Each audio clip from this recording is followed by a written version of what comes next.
और अब देखेंगे खबरें विस्तार से।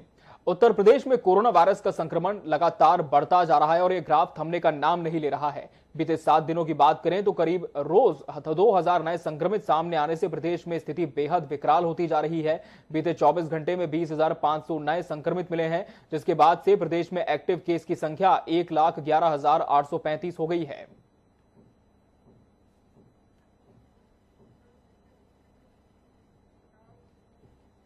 वहीं उत्तर प्रदेश के मुख्यमंत्री योगी आदित्यनाथ कोरोना पॉजिटिव पाए गए हैं। सीएम योगी ने खुद ट्वीट कर इसकी जानकारी दी है। उन्होंने कहा कि शुरुआती लक्षण दिखने पर मैंने कोविड की जांच कराई और मेरी रिपोर्ट पॉजिटिव आई है। मैं सेल्फ आइसोलेशन में हूं और डॉक्टर की हर सलाह का पालन कर रहा हूं।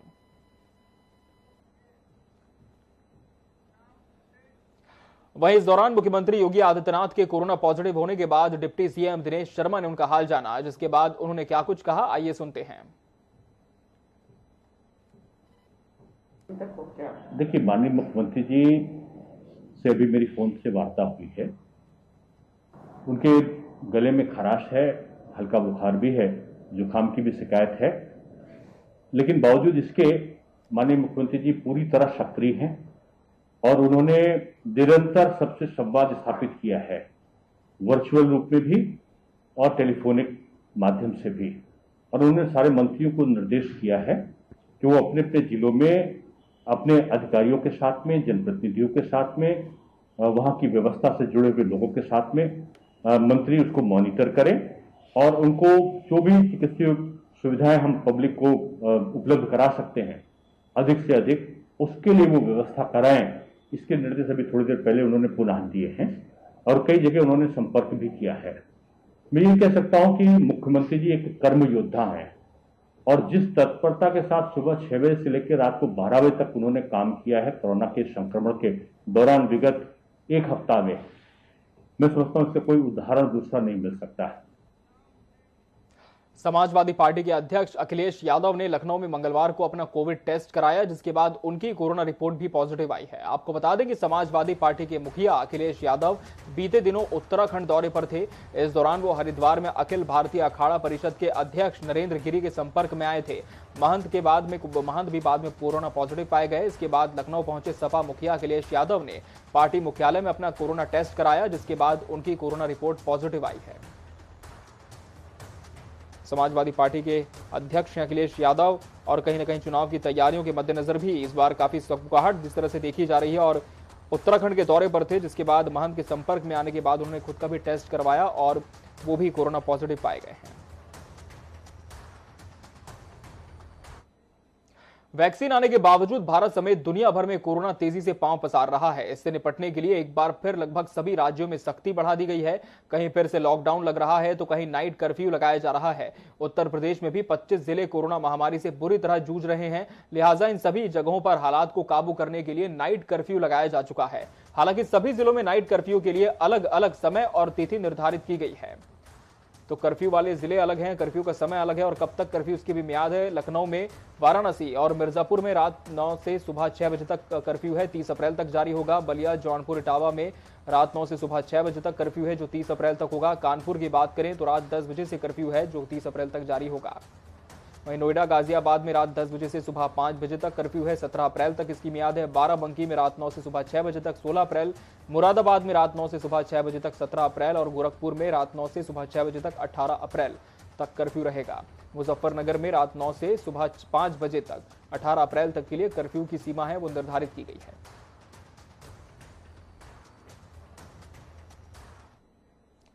देश के साथ उत्तर प्रदेश में कोरोना वायरस संक्रमण के बढ़ते प्रसार के बाद भी उत्तर प्रदेश के मुख्यमंत्री योगी आदित्यनाथ ने प्रदेश में लॉकडाउन से साफ इनकार कर दिया है।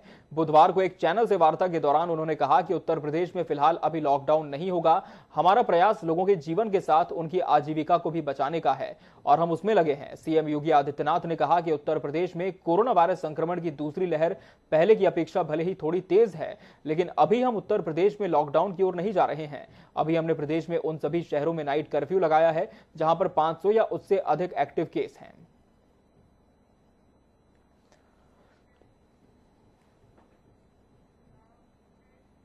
वरिष्ठ शिया मुस्लिम धर्मगुरु मौलाना यासूब अब्बास ने कोविड-19 से बचाव और इंसानियत की हिफाजत के लिए मुसलमानों से वैक्सीन लगवाने की अपील की है।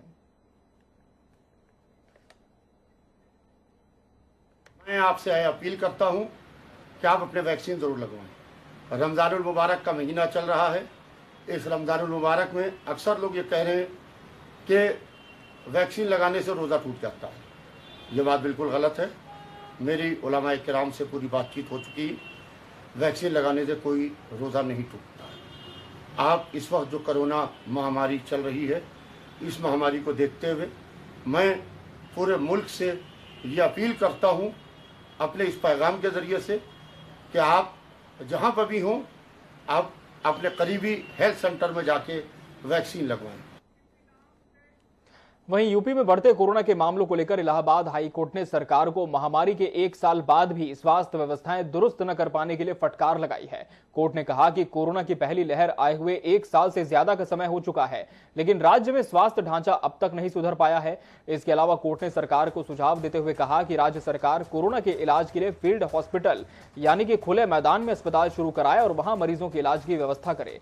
आपको बता दें कि इसके पहले हाईकोर्ट ने योगी सरकार को सलाह दी है कि वो अधिक प्रभावित शहरों में 2 या 3 हफ्ते के लिए पूर्ण लॉकडाउन लगाने पर भी विचार करे। तो सड़क पर कोई भी व्यक्ति बिना मास्क के दिखाई न दे, हाईकोर्ट का यह सख्त फरमान है। सरकार के लिए नाइट कर्फ्यू संक्रमण फैलाने के लिए रोकने में एक छोटा कदम है। दिन में भी गैर जरूरी यातायात को नियंत्रित किया जाए, क्योंकि जिस तरह से हम सभी जानते हैं संक्रमण की चेन को तोड़ना है तो सोशल डिस्टेंसिंग एक बहुत अहम फैक्टर हो जाता है। और हर 48 घंटे में जोन का सैनिटाइजेशन कराए जाने के भी निर्देश हैं और जरूरी दवाओं की जमाखोरी करने वालों पर सख्ती से कार्रवाई हो ताकि इस घटना की पुनरावृत्ति ना हो। पूर्ण लॉकडाउन लगाने पर भी राज्य सरकार को विचार करना चाहिए। हाईकोर्ट का ये कोरोना फरमान है सरकार के लिए।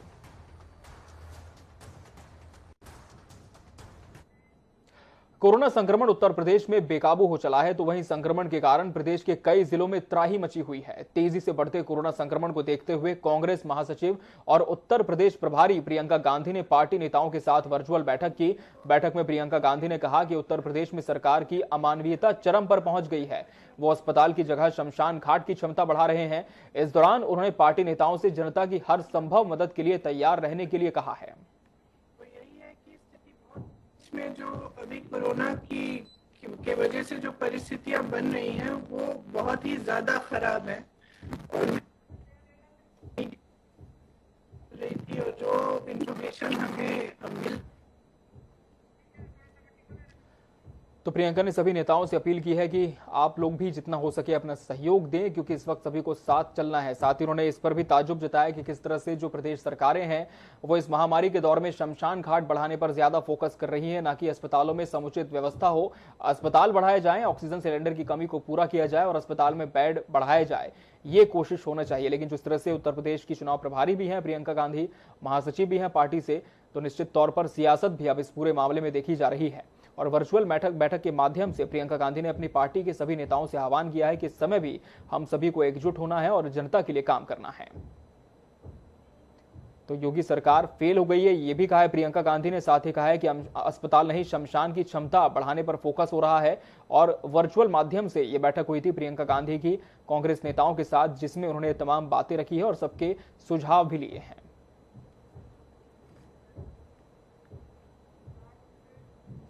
और अब बात करेंगे गांव की सरकार पंचायत चुनाव की। जी हां, उत्तर प्रदेश में होने वाले त्रिस्तरीय पंचायत चुनाव में पहले चरण के लिए कल वोटिंग होगी। पहले चरण में होने वाले मतदान के लिए मंगलवार शाम को 5 बजे 18 जिलों में चुनाव प्रचार का दौर थम गया।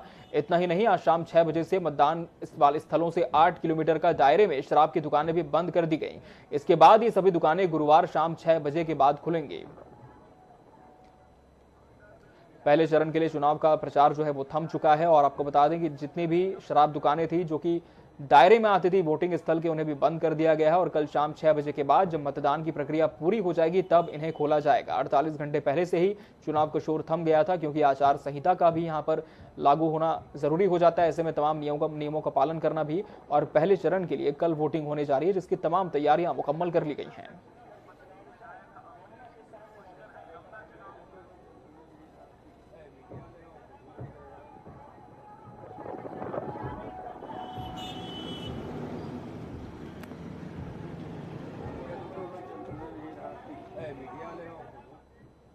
वहीं प्रदेश में पंचायत चुनाव को निर्वाचन आयोग ने एक बड़ी चुनौती के रूप में लिया है। आयोग ने 15 अप्रैल को 18 जिलों में होने वाले मतदान की सभी तैयारियां पूरी कर ली हैं। मतदाता के पास वोट डालने के लिए 11 घंटे का समय रहेगा। मतदान सुबह 7 बजे से शाम 6 बजे तक होगा। कोरोना वायरस संक्रमण के कारण पंचायती राज विभाग ने इस बार त्रिस्तरीय पंचायत चुनाव में मतदान का समय 11 घंटे कर दिया है। ऐसा पहली बार है जब निर्वाचन आयोग ने मतदान करने के लिए इतना समय दिया है। इस चुनाव में खास बात यह भी है कि कोरोना वायरस संक्रमण के कारण होम क्वारंटीन या फिर अस्पताल में भर्ती लोग भी मतदान कर सकते हैं। इसके लिए योगी आदित्यनाथ सरकार ने खास योजना बना रखी है। इसके लिए कोरोना संक्रमित व्यक्ति के स्वजन को मतदान के एक दिन पहले जिले में रिटर्निंग ऑफिसर को लिखित में जानकारी देनी होगी। इसके बाद यह तमाम व्यवस्था उस व्यक्ति के लिए की जाएगी कि वो भी वोट डाले। और जिस तरह से हम सभी जानते हैं कि चुनाव में एक एक वोट बहुत अहमियत रखता है और इसी वजह से सरकार भी अपील करती है कि आप भी अपना वोट जरूर डालें। लेकिन इस बार जिस तरह से कोरोना संक्रमण का दौर है, बहुत सारे ऐसे लोग हैं जो इस वक्त इस महामारी से जूझ रहे हैं। कुछ अस्पताल में भर्ती हैं तो कुछ होम क्वारंटीन है, लेकिन वो भी अपने मताधिकार का प्रयोग कर सकें, इसके लिए सरकार ने विशेष व्यवस्था की है। लेकिन इसके लिए कुछ नियम भी हैं। आपको 24 घंटे पहले जो रिटर्निंग ऑफिसर है उसके बारे में लिखित में जानकारी देनी होगी कि आपके कौन से परिजन को कोरोना हो गया है, और फिर उसके बाद तमाम जो व्यवस्था है मतदान की वो की जाएगी।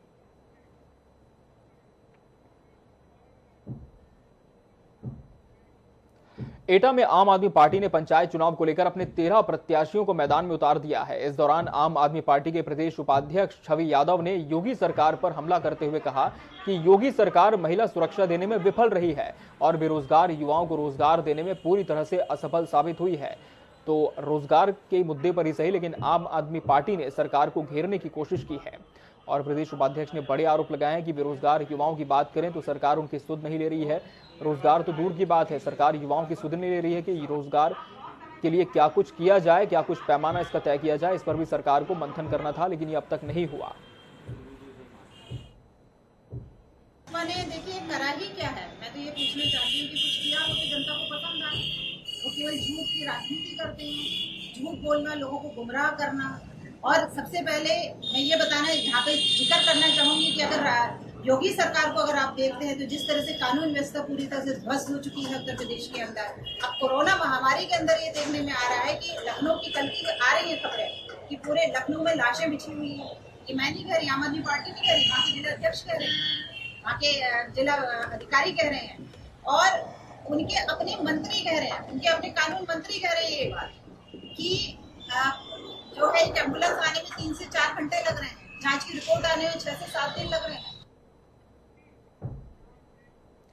खबर रामपुर से है, जहां त्रिस्तरीय चुनाव को लेकर प्रशासन की ओर से पूरी तैयारी मुकम्मल कर ली गई है। जगह जगह पुलिस बल तैनात किया गया है। तो वहीं इन चुनावों को निष्पक्ष और शांतिपूर्ण तरीके से कराए जाने को लेकर नवीन मंडी स्थल से पोलिंग पार्टियां अपने अपने तय स्थानों के लिए रवाना हो चुकी हैं। वहीं रामपुर सिटी मजिस्ट्रेट रामजी मिश्र ने बताया कि लगभग 90% पोलिंग पार्टियां रवाना हो चुकी हैं। तो हर जगह पुलिस की तैनाती रामपुर में कर दी गई है। 90% पोलिंग पार्टियां रवाना हो चुकी हैं अपनी पूरी तैयारी के साथ और चुनाव को लेकर प्रशासन तैयार है। कल पहले चरण का मतदान होना है। रामपुर की नई तहसील पर जहां मंडी समिति में पंचायत चुनाव को लेकर तैयारियां चल रही हैं, उसी को यहां सर पोलिंग पार्टियां भी रवाना हो रही हैं। मैं बता दूं आपको लगभग 292 पोलिंग पार्टियां रवाना हो चुकी हैं अब तक। और यहां पर जिस तरीके से सरकार की गाइडलाइन है कि कोविड-19 को देखते हुए कोई भी मास्क नहीं लगाए हुए है। और मैं बात दिखा दूं आपको, जिस तरीके से यहाँ पर भीड़ दिख रही हैगी, देखिएगा आप कहीं भी कोई भी सोशल डिस्टेंसिंग नहीं नज़र आ रही हैगी। क्योंकि मैं बता दूं आपको यहाँ पर सोशल डिस्टेंसिंग का कोई भी नहीं फॉलो करता हुआ नज़र आ रहा है। और आप देखिएगा, मैं आपको बता रहा हूँ कि जो अधिकारी हैं वो भी कहीं ना कहीं बहुत करीब नज़र आ रहे हैं। कोई भी सैनिटाइजर वगैरह की व्यवस्था नहीं दिख रही हैगी। और मैं आपको दिखाऊं कि जो यहाँ पर तहसील में जिस तरीके की व्यवस्थाएं होनी चाहिए वो अभी तक कोई भी नज़र मौजूद नहीं आई है। रामपुर से अपने कैमरामैन शिवम सक्सेना के साथ सुरेश कुमार, जनता टीवी। त्रिस्तरीय पंचायत चुनाव में जीत हासिल करने के लिए प्रत्याशी अलग अलग तरह से वोटरों को लुभाने में लगे हुए हैं। सरकार की सख्ती के बावजूद चुनाव में शराब बांटने का सिलसिला जारी है। कुछ ऐसी तस्वीरें दिखाई दी उत्तर प्रदेश के जनपद कानपुर देहात में, जहां रसूलाबाद कोतवाली क्षेत्र के कहीजरी इलाके का प्रत्याशी रनु यादव के पति बाकायदा माइक लेकर बिना अनुमति के सभा करने पहुंच गए, जिसमें वोटरों को लुभाने के लिए कुछ तरल पदार्थ भी बांटे गए।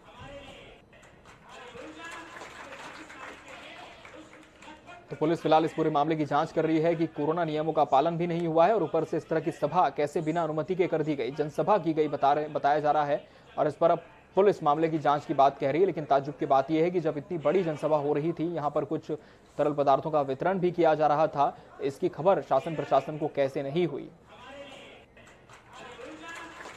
अभी ये वीडियो मेरे संज्ञान में आया है और इस वीडियो को देखने के बाद मैंने इंस्पेक्टर रसूलाबाद को निर्देशित किया है कि वह तत्काल इस प्रकरण में जो भी उक्त वीडियो में दिख रहा व्यक्ति है जो भाषण दे रहा है, बिना अनुमति के सभा कर रहा है और उसमें कुछ पदार्थ बांट रहा है, उस संदर्भ में तत्काल वह अभियोग पंजीकृत करें, उस व्यक्ति का पता लगाएं कि वो कौन है और उसको तत्काल अरेस्ट करें और उनसे अन्य जानकारी प्राप्त करके उन पर विधिक कार्रवाई और कठोर कार्रवाई करें। उत्तर प्रदेश के मुख्यमंत्री योगी आदित्यनाथ ने अंबेडकर जयंती के मौके पर डॉक्टर अंबेडकर को नमन किया। इस दौरान उन्होंने क्या कुछ कहा, आइए आपको सुनाते हैं। प्रदेश शासन की ओर से बाबा साहब डॉक्टर भीमराव अंबेडकर जी की स्मृतियों को नमन करते हुए उन्हें विनम्र श्रद्धांजलि अर्पित करता हूं। मुझे प्रसन्नता है कि श्री लालजी प्रसाद निर्मल जी के नेतृत्व में अंबेडकर महासभा बाबा साहब के सपनों को साकार करने के लिए निरंतर कार्य कर रही है। बाबा साहब की जन्म जयंती दिन हो या फिर बाबा साहब की पुण्यतिथि, दोनों अवसरों पर अंबेडकर महासभा के द्वारा न केवल बाबा साहब की स्मृतियों को जीवंत रखा जाता है, बल्कि बाबा साहब के बताए गए मूल्यों, आदर्शों के अनुरूप अनेक कार्यक्रम भी रखे जाते हैं। वर्तमान में पूरी दुनिया कोरोना महामारी से त्रस्त है और कोरोना महामारी के कारण संक्रमण की तीव्रता को ध्यान में रख करके अंबेडकर महासभा ने आज का एक कार्यक्रम वर्चुअली रखा है। मैं इसके लिए अंबेडकर महासभा को हृदय से धन्यवाद देता हूं। कौशांबी के सिराथू तहसील स्थित गांव कसिया में बीजेपी कार्यकर्ताओं ने संविधान निर्माता डॉक्टर भीमराव अंबेडकर के जन्म दिवस के मौके पर एक कार्यक्रम का आयोजन किया। इस खास मौके पर ग्रामीणों और स्थानीय कार्यकर्ताओं ने समता मूलक समाज की परिकल्पना को साकार करने की बात कही।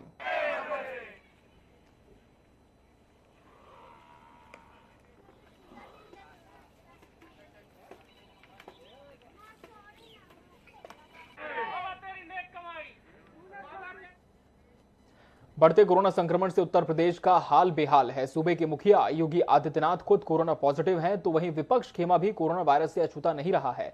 सपा प्रमुख अखिलेश यादव भी कोरोना पॉजिटिव हो गए हैं। इतना ही नहीं, ये वायरस अब प्रदेश की ब्यूरोक्रेसी तक पहुंच गया है। यूपी में 1 दर्जन से ज्यादा IAS अधिकारी पॉजिटिव हैं। ऐसे में कैसे पार लगेगी पंचायत चुनाव की नैया, देखिए हमारी खास रिपोर्ट में।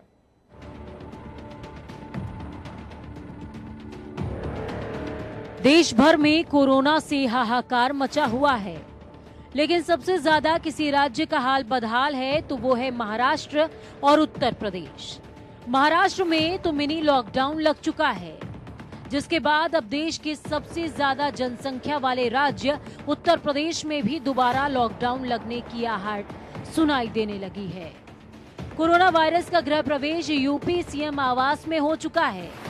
सीएम योगी आदित्यनाथ ने ट्वीट करते हुए जानकारी दी कि शुरुआती लक्षण दिखने पर मैंने कोविड की जांच कराई और मेरी रिपोर्ट पॉजिटिव आई है। मैं सेल्फ आइसोलेशन में हूँ और चिकित्सकों के परामर्श का पूर्णतया पालन कर रहा हूँ। सभी कार्य वर्चुअली संपादित कर रहा हूँ। चलो, सूबे के मुखिया तो आइसोलेशन में चले गए, अब बात सत्ता के विपक्ष की। समाजवादी पार्टी के राष्ट्रीय अध्यक्ष अखिलेश यादव भी कोरोना की जद में हैं और इससे बच नहीं पाए। अखिलेश यादव ने बुधवार को ट्वीट करते हुए जानकारी दी, अभी अभी मेरी कोरोना टेस्ट की रिपोर्ट पॉजिटिव आई है। मैंने अपने आप को सबसे अलग कर लिया है और घर पर ही उपचार शुरू हो गया है। पिछले कुछ दिनों से जो लोग मेरे संपर्क में आए हैं, उन सब से विनम्र आग्रह है कि वो भी जांच करा लें। उन सभी से कुछ दिनों तक आइसोलेशन में रहने की विनती भी है। ये तो रहा सत्ता पक्ष और विपक्ष। अब बात सूबे के मंत्रिमंडल की। यूपी में एक के बाद एक मंत्री कोरोना की चपेट में आ रहे हैं, जिसको लेकर पार्टी के मंत्रियों ने भी हालातों की पोल खोलना शुरू कर दिया। भाजपा सांसद कौशल किशोर कह रहे हैं कि पंचायत चुनाव को 1 महीने के लिए टाल दिया जाए, तो यूपी के कानून मंत्री ब्रजेश पाठक ने अपर मुख्य सचिव और प्रमुख सचिव स्वास्थ्य को पत्र लिखते हुए प्रशासन की सुस्ती से परिचय करवाया है। मंत्री जी ने तो खराब हालातों का जिम्मा अधिकारियों पर डालकर अपना पल्ला झाड़ लिया, लेकिन शायद उन्हें ये पता नहीं कि यूपी में अब तक 12 से ज्यादा आईएएस अधिकारी कोरोना पॉजिटिव हो चुके हैं। ऐसे में प्रदेश के हालातों की जिम्मेदारी आला अधिकारी की कमी में तो नहीं सुधारी जा सकती, तो सूबे की हालत बद से बदतर होने में समय नहीं लगेगा। इलाहाबाद हाईकोर्ट ने योगी सरकार को चेताया है कि राज्य सरकार अगर कोरोना वायरस को नियंत्रित नहीं कर सकती है तो सरकार प्रभावित शहरों में 2 या 3 हफ्ते के लिए पूर्ण लॉकडाउन लगाने पर विचार करे। इतना ही नहीं, कोर्ट ने सरकार को महामारी के 1 साल बाद स्वास्थ्य व्यवस्थाएं दुरुस्त न कर पाने के लिए फटकार भी लगाई है। ऐसे में अब देखना ये है कि आइसोलेशन में बैठी राज्य सरकार वेंटिलेटर पर जाती प्रदेश के लिए लॉकडाउन पर क्या फैसला करती है। जनता टीवी के लिए विशाल त्रिपाठी की रिपोर्ट।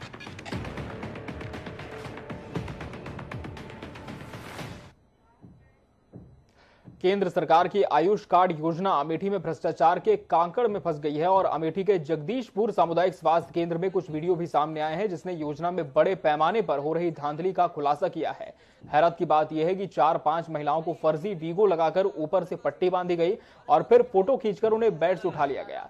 न किसी को इंजेक्शन लगाया गया और न ही किसी को ड्रिप चढ़ी। बताया जा रहा है कि स्टाफ ने ऐसा इसलिए किया कि वो इन बने हुए मरीजों को आयुष्मान कार्ड धारक मरीजों के स्थान पर दिखाकर उनके इलाज के बदले पैसे लेने के लिए किया था। के माध्यम से वो मुझे वीडियो देखने का मौका मिला। मेरे पास उसकी विस्तृत जानकारी नहीं है। मैं तत्काल आप उनसे बात करने के बाद चिकित्सा अधीक्षक से इसकी स्थिति मांगता हूँ और अगर ऐसा है कि गंभीर प्रकरण में इसकी जांच कराई जाए तो जो दोषी होगा उसके विरुद्ध कार्रवाई। इसी के साथ अपना उत्तर प्रदेश में फिलहाल इतना ही। दीजिए इजाजत। नमस्कार।